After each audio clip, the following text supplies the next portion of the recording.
کیا یہ بات کس حد تک درست ہے کہ جابس کم ہو گئی ہیں یا ختم ہو؟ ڈیو ٹو کرنٹ سچویشنز کی وجہ سے بہت زیادہ ایشوز آ رہے ہیں. ہمارے ادھر ایک کنسیپٹ چل رہا ہے، وہ چل رہا ہے ٹریڈیشنل جاب ہنٹنگ کا. نیوز پیپر دیکھے جاتے ہیں، اس میں ہوتا ہے کہ ڈفرینٹ واٹس ایپس وغیرہ دیکھے جاتے ہیں. دیر آر ڈفرینٹ پلیٹ فارم. آپ لنکڈ ان پہ جا سکتے ہیں، زپ ریکروٹر نام سے ہیں، اس پہ جا کے آپ کسٹمائز جاب الرٹ آن کر سکتے ہیں جو کہ آپ کی فیلڈ سے ریگارڈنگ آپ کو وہ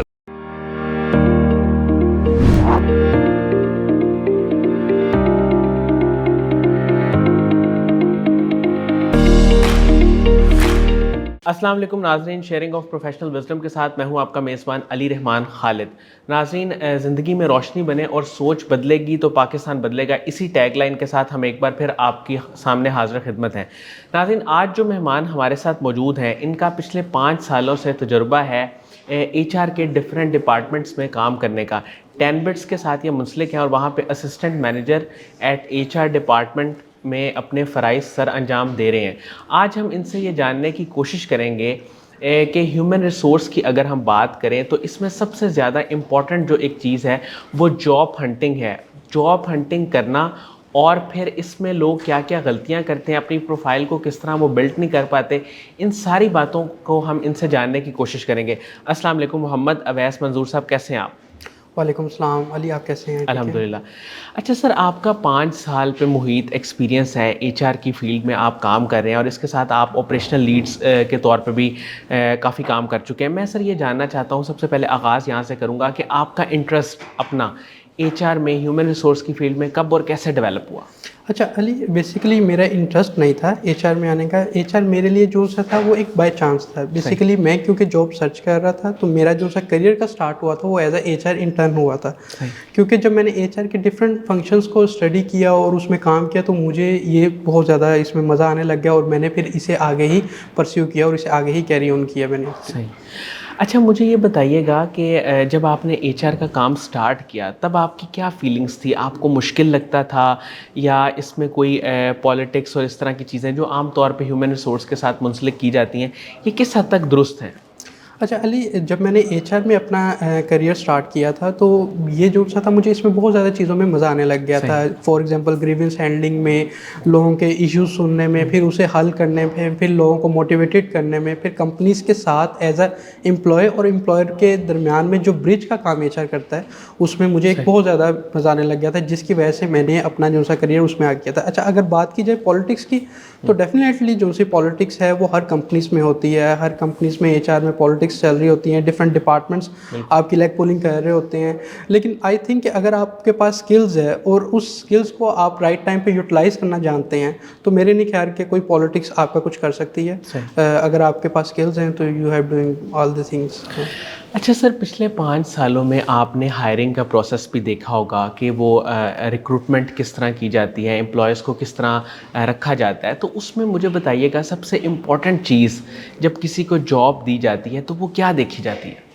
اچھا، جب کسی کو جاب دی جاتی ہے تو بہت سارے اسکل سیٹ ہوتے ہیں. بیسیکلی جب کسی کو جاب پہ ہم لوگ ہائرنگ کر رہے ہوتے ہیں، سب سے پہلے تو ہم دیکھ رہے ہوتے ہیں کہ جو ہماری جاب کی ریکوائر اسکلز تھی یا ریکوائر سیٹ تھا یا اس کا پورا ایک جاب اسپیسیفکیشنز ڈیزائن کی گئی تھی، اس کے اوپر یہ امپلائی ہے، یہ جو کینڈیڈیٹ ہے یہ فلفل ہو رہا ہے کہ نہیں ہو رہا. اگر وہ فلفل ہو رہا ہے تو دین دیکھتے ہیں، کیونکہ موسٹلی امپلائیز یا کینڈیڈیٹ ہمارے پاس جب جاب کے لیے آتے ہیں تو دے ہیو اے اسکلز. اچھا میں اس میں ایک چیز ایڈ کرنا چاہوں گا. موسٹلی لوگ جب جابس وغیرہ کے لیے اپلائی کر رہے ہوتے ہیں اور دے ہیو انٹرویوز کے بعد جب وہ ریجیکٹ ہوتا ہے تو وہ ڈیموٹیویٹیڈ کی طرف چلے جاتے ہیں. اچھا ایسا نہیں ہونا چاہیے. موسٹلی ہوتا یہ ہے کہ جب آپ انٹرویو دے رہے ہوتے ہیں، کیونکہ ہم نے جو سے ہوتے ہیں اس بندے کی سلیکشن کرنی ہے جو ہماری کمپنی کے کلچر کے ساتھ، انوائرمنٹ کے ساتھ میچ کرتا ہے، دین ہم نے اسے جو سا وہ لے کے چلنا ہوتا ہے. اس وجہ سے اب کیونکہ امپلائیز کچھ نہیں میچ کرے تو اس وجہ سے اگر اس کے پاس اسکل سیٹ ہے تو دین وی ہیو، ہم اس کا جو سا وہ آگے اس کو سلیکشن کی طرف جاتے ہیں. اچھا سر، ریکروٹمنٹ سے پہلے یعنی کہ ایک پروسیس ہوتا ہے وہ پورا، اس میں کچھ سٹیپس انوالو ہوتے ہیں، وہ امپلائی کے اینڈ پہ بھی ہوتے ہیں اور امپلائر کے اینڈ پہ بھی ہوتے ہیں. جی جی. تو وہ کس طرح سے چیک کیا جاتا ہے کہ آیا یہ امپلائی کمپنی کے لیے سوٹیبل ہے یا نہیں ہے؟ کیا یہ ساری چیزیں انٹرویو میں ہی ڈیسائیڈ ہوتی ہیں؟ اچھا یہ بیسیکلی جب کوئی بھی جاب کی ایک نیڈ آتی ہے اور ہم لوگ اس کا وہ ساری چیزیں وغیرہ کرتے ہیں, ہم اسے پوسٹ کرتے ہیں اور ہمارے پاس ڈفرینٹ پوزیشنس کے ریگارڈنگ ڈفرینٹ سی ویز آ جاتی ہیں, تو ہم اس میں سے ایک سی وی اسکریننگ کر رہے ہوتے ہیں جس میں ہم لوگ دیکھتے ہیں کہ جو ہمیں ریکوائرڈ اسکل سیٹ چاہیے وہ اس میں ہے کہ نہیں ہے, اور جب اس میں ریکوائرڈ اسکل سیٹ مل جاتا ہے دین اسے اپلائی جاتا ہے. پھر بہت ساری چیزیں آ جاتی ہیں جس میں اس کے اپیرنس وغیرہ آ جاتی ہے, پھر اسے نالج ہے کہ نہیں ہے. جیسے میں ایک چیز اس میں ایڈ کرنا چاہوں گا کہ اگر ایک بندہ جو کہ آپریشن سائڈ پہ ہے اس ہمارے پاس, لیکن جو اسے ریکوائرڈ تھا وہ تھا ٹیکنیکل ریکروٹر کا, اب اس نے سی وی کہیں سے کٹ کاپی پیسٹ کی اور اس نے مینشن کر دیا اور وہ سلیکٹڈ ہو گیا, انٹرویو کے لیے آ گیا, اور انٹرویو میں بیٹھ کے اب وہ اگر آپریشنس کی ساری چیزیں کرتا جائے گا تو وچ از ویری رانگ. تو بیسیکلی یہ ساری چیزیں ہم لوگ اس میں وہ کر رہے ہوتے ہیں. اچھا سر, آپ 10 بٹس میں دونوں کام کر رہے ہیں آلموسٹ, آپ بینگ این آپریشنل مینیجر بھی آپ کافی ایکٹیو ہیں اور ساتھ ایچ آر کے کام کو بھی دیکھ رہے ہیں, تو یہ دونوں چیزیں, ان دونوں رولز کو پلے کرنا کتنا مختلف ہے اور کتنا مشکل ہے؟ اچھا موسٹلی کمپنیز میں نا یہ ایچ آر کے ہی دونوں ونگز ہوتے ہیں, بیکاز آف 10 بٹس ہے تو 10 بٹس میں آپریشنس کو ایک ڈفرینشیٹ کیا ہوا ہے, تو اس وجہ سے مجھے جو ہے وہ آپریشنس کی سائڈ پہ بھی ساری چیزیں وغیرہ کرنا ہوتا ہے. مشکل تو ڈیفینیٹلی ایز سچ نہیں ہے, کیونکہ ہم لوگ پاکستان میں رہتے ہوئے بہت ساری چیزوں کو ملٹی ٹاسکنگ کے طرف لے کے جا چکے ہوتے ہیں, تو یہ مشکل نہیں ہے, بلکہ میں اپنے پروفیشن کو ایک پیشن سمجھ کے انجوائے کرتا ہوں, تو پھر وہ چیزیں مشکل نہیں رہتی. اچھا سر, اس وقت یہ بہت ایک سوال, کامن سوال ہے, بہت سارے لوگ پوچھتے ہیں کہ پاکستان میں اس وقت جابس نہیں ہیں, تو آپ ایچ آر کے ساتھ منسلک ہیں, آپ دیکھتے ہیں روز ریکروٹمنٹ بھی ہوتی ہوگی, کچھ لوگ آتے بھی ہوں گے جاتے بھی ہوں گے, تو مجھے یہ بتائیے گا یہ بات کس حد تک درست ہے کہ جابس کم ہو گئی ہیں یا ختم ہو گئی؟ اچھا کچھ چیزیں جو فیکٹر ہیں وہ ہیں, ٹھیک ہے, کچھ کمپنیز اس طرح سے اب موو آن کر رہی ہیں, ایسا نہیں کہ پاکستان میں جابس بالکل بھی نہیں ہیں, لیکن ڈاؤن سائزنگ کی طرف جا رہی ہیں. جی ڈاؤن سائزنگ کی طرف جا رہی ہیں ڈیو ٹو کرنٹ سچویشنز کی وجہ سے بہت زیادہ ایشوز آ رہے ہیں, لیکن ایسی بھی بات نہیں کہ جابس نہیں ہیں. اب کیونکہ ہمارے ادھر ایک کنسیپٹ چل رہا ہے, وہ چل رہا ہے ٹریڈیشنل جاب ہنٹنگ کا. اس میں ہوتا ہے نیوز پیپر دیکھے جاتے ہیں, اس میں ہوتا ہے ڈفرینٹ واٹس ایپس وغیرہ دیکھے جاتے ہیں, اور جو ڈفرینٹ واٹس ایپ گروپس میں 100-200 جابس آ رہی ہوتی ہیں, تو کینڈیڈیٹ کو یہ لگ جاتا ہے کہ جو فیلڈ سے وہ منسلک ہے اس کی جاب نہیں ہے. ایسا نہیں ہے, دیر آر ڈفرینٹ پلیٹ فارم. آپ لنکڈ ان پہ جا سکتے ہیں, آپ انڈیڈ پہ جا سکتے ہیں, آپ زپ ریکروٹر نام سے ہیں, اس پہ جا کے آپ کسٹمائز جاب الرٹ آن کر سکتے ہیں جو کہ آپ کی فیلڈ سے ریگارڈنگ آپ کو وہ کر سکتا ہے. بالکل ٹھیک. اچھا مجھے یہ بتائیے گا کہ اس وقت کوئی بھی فریش گریجویٹ ہے یا ویسے کوئی ان ایمپلائڈ ہے, وہ جاب حاصل کرنا چاہتا ہے, تو وہ سب سے پہلے 2-3 اسٹیپس کیا کرے؟ ظاہر ہے کہ وہ اپنی لنکڈ ان کی پروفائل ڈیولپ کرے گا, اس کے ساتھ ساتھ وہ سی ویز کو اپنی ڈراپ کرے گا ڈفرینٹ جگہوں پہ, لیکن کچھ مسٹیکس جو اکثر جب لوگ جاب لینا چاہ رہے ہوتے ہیں وہ کرتے ہیں, وہ 2-3 مسٹیکس ہائی لائٹ کرتے ہیں, اور طریقہ کار کیا ہونا چاہیے؟